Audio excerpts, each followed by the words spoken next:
মালয়েশিয়াতে নকল আর্জেন্টিনার কিংবা ব্রাজিলের জার্সি বিক্রি করতে গিয়ে 5 জন বাংলাদেশি কট খাইছে। এটা মালয়েশিয়ার বিভিন্ন পত্রপত্রিকাতে আসতেছে।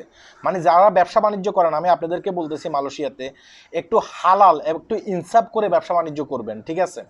এই যে দেখেন, তারা বলতেছে যে যারা মালয়েশিয়ান স্থানীয় নাগরিক আছে তাদের কাছে এই জার্সি বিক্রি করতেছে 50 রিঙ্গিতের মতো, কিন্তু ফরেনারদেরকে যদি পায় তাদের কাছ থেকে একটা জার্সি দেখা গেছে কি 400 কিংবা 500 রিঙ্গিত পর্যন্ত নিচ্ছে এইসব ব্যবসায়ীরা। মানে এখানে বাংলাদেশি ব্যবসায়ীদেরকে বুঝাইছে, যেহেতু বাংলাদেশি ব্যবসায়ীরা এখানে ধরা খাইছে, কথা কি বুঝতে পারছেন? এবং কি বলতেছে যে যারা বিক্রি করতেছে এরা হচ্ছে যে এই দোকানের কর্মচারী, যতটুকু বোঝা গেছে এই দোকানের কর্মচারী, কিন্তু যারা এই সিন্ডিকেটের সাথে জড়িত আছে তারা কিন্তু দেখা গেছে কেউ দোকানে থাকে না। তো আপনি যে এইসব দোকানগুলোতে কাজ করতেছেন, কাজ করে এইসবগুলা বিক্রি করতেছেন, দেখেন আজকে ধরা খাইছে কে? আজকে ধরা খাইছে কর্মচারী। যারা মালিক পক্ষের লোক আছে না, তারা কিন্তু দেখা গেছে কি এইসব ব্যবসা বাণিজ্যের কাছে থাকে না, তারা আপনাকে আর আমাকে দোকানের ভিতরে বসিয়ে দিয়ে তারা দোকান থেকে দূরে থাকে। এবং কি আপনাকে আর আমাকে বলে যে একটা মালের যদি দাম হয় 10 টাকা, সেটা 20 টাকা বিক্রি করার জন্য। এখন মালয়েশিয়ার প্রশাসন যখন ওই দোকানে আসবে, দোকান যখন তল্লাশি করবে, তখন আপনার মতো আর আমার মতো সাধারণ শ্রমিক কিন্তু ধরা খাবে। ধরা খাবে না কারা? ওই যে রাগাবোয়াল যারা আছে, যারা আমাদেরকে দোকানে বসিয়ে দেয়, তারা কিন্তু ধরা খাবে না। এবং কি তারা এটাও বলতেছে যে এই জার্সিগুলো হচ্ছে যে নকল জার্সি। এই জার্সিগুলোকে তারা কি করে? এই জার্সিগুলোকে তারা সিলাইয়া পরবর্তীতে দোকানের পিছনে মেশিন আছে, সেই মেশিনের ভিতরে ছাপ দিয়ে দেয় এবং কি বলে যে এই জার্সিগুলো হচ্ছে আসল জার্সি।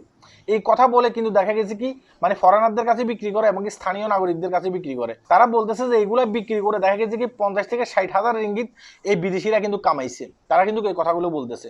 এখন দেখা গেছে কি বিভিন্ন দোকানে কিন্তু তল্লাশি চালাচ্ছে, সেটা আমরা সকলে জানি, তাই না?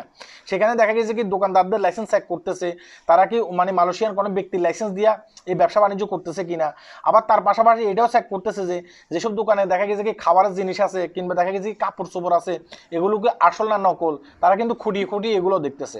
তাই আমি বলবো যে ভাই এইসব দোকানগুলোতে এখন চাকরি করবেন না। এইসব দোকানগুলোতে চাকরি করবেন ভাই, দেখা গেছে কি আপনি বিপদে পড়ে যাবেন।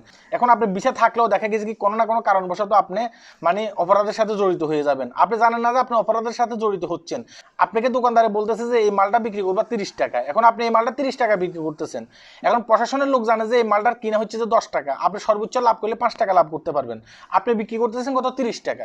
এখন এসে কি করতেছে প্রশাসনের লোক? আপনাকে গ্রেপ্তার করতেছে। কেন? আপনি 30 টাকা এটা বিক্রি করলেন। এখন আপনাকে যে আপনার বসে বলে গেছে এটা 30 টাকা বিক্রি করার জন্য, আর 30 টাকা না বিক্রি করলে দেখা গেছে কি আপনাকে দোকান থেকে বের করে দেবে, আপনি সেই দোকানে চাকরি করতে পারবেন না। আপনি যে একজন ভালো কর্মচারী সেই দোকানদারের কাছে সেটা আপনি পরিচয় করতে পারবেন না, সেটা তো আর প্রশাসনের লোক দেখবে না, তাই না? এই কারণে দেখা গেছে কি ওই দোকানদারের কথা শুনে আপনি কর্মচারী হইয়া দেখা গেছে কি একজন গ্রাহকের কাছে একটা মাল বিক্রি করতেছেন, সেই মালটা অনেক দাম দিয়া। এখন ধরা খাইলে কি করতেছেন? আপনি ধরা খাইতেছেন। যেমন এই 5 জন লোক ধরা খাইছে, দেখা গেছে কি তারা বলতেছে যে এখানে যারা রাগা বোয়াল অর্থাৎ দোকানের মালিক, তারা কিন্তু ধরা খায়নি। ধরা খাইছে কারা? আপনার মতো আর আমার মতো সাধারণ শ্রমিক।